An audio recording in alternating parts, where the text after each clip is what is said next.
Olá, galerinha do nono ano, boa tarde. Chegamos na última aula de português da semana e hoje vamos entrar em um assunto muito top, em um assunto muito massa mesmo, que está lá na página 80. Vamos começar falando um pouquinho sobre figuras de linguagem. E as figuras escolhidas são as figuras de palavras e de pensamento. Vamos lá. Nas figuras de palavras nós vamos trabalhar metáfora e hipérbole.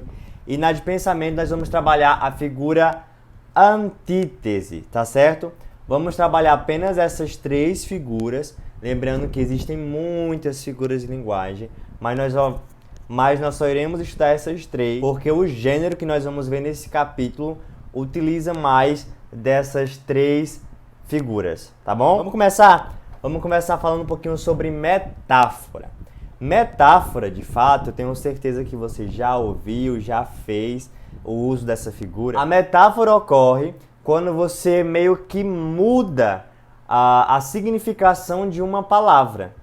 Por exemplo, Catarina é uma flor. Catarina é uma flor. Catarina, ela é uma pessoa ou ela é uma flor? Porque eu estou dizendo que Catarina é uma flor.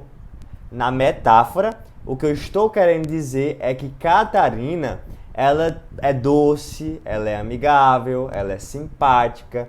Então, essa frase aqui, é uma flor, é uma metáfora, tá? Então, você percebe aí o uso do sentido figurado. A metáfora, ela utiliza o sentido figurado.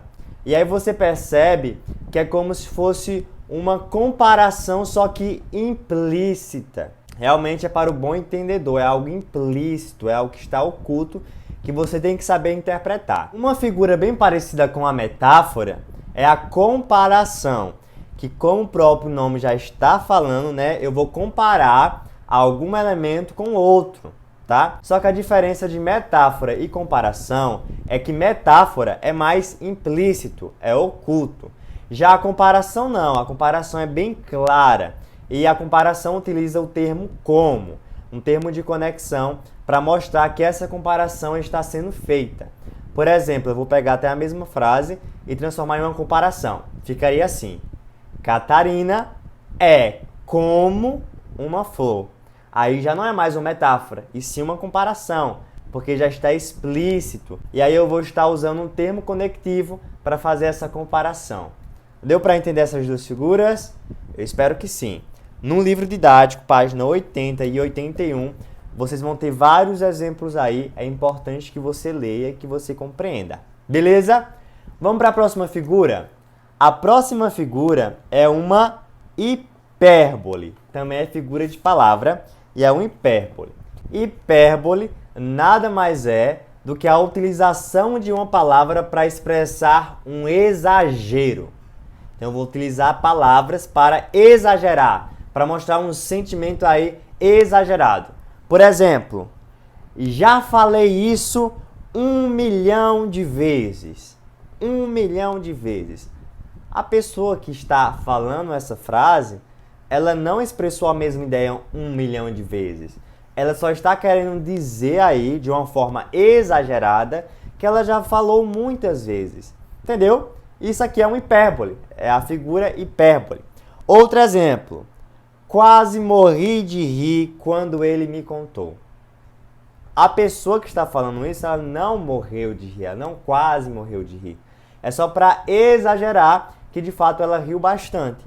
Outro exemplo é morrer de fome. Eu quase morri de fome, eu estou morrendo de fome. Aí é um exagero só para mostrar que a pessoa está com bastante fome. Então, hipérbole é o exagero das palavras. Tranquilo? É bem fácil, né? E nós utilizamos bastante. Agora vamos para antítese, página 84. Antítese é a figura que utiliza palavras opostas para dar um contraste no texto, para tornar um texto assim com termos contrastantes. Vou utilizar um exemplo para vocês, para que fique bem claro esse conceito. Um exemplo de antítese é: ele está entre a vida e a morte. Ele está entre a vida e a morte. Você percebe que vida e morte são termos opostos, né? São termos aí diferentes um do outro, que se contrastam um ao outro, não é isso? Então aí é a antítese. É quando eu utilizo duas palavras que têm sentido opostos para gerar um contraste ao texto. Vamos ver outra frase. A educação é a luz entre as trevas.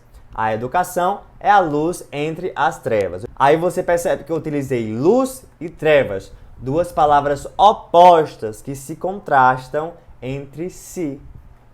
Fácil? Essa é a figura antítese. Eu espero que você tenha compreendido. Pessoal, essa foi a nossa aula de hoje. É muito importante que você compreenda essas figuras, porque na nossa próxima aula nós vamos trabalhar um gênero textual que utiliza bastante dessas figuras, tá certo? Muito obrigado pela sua presença e até a próxima aula. Bom final de semana!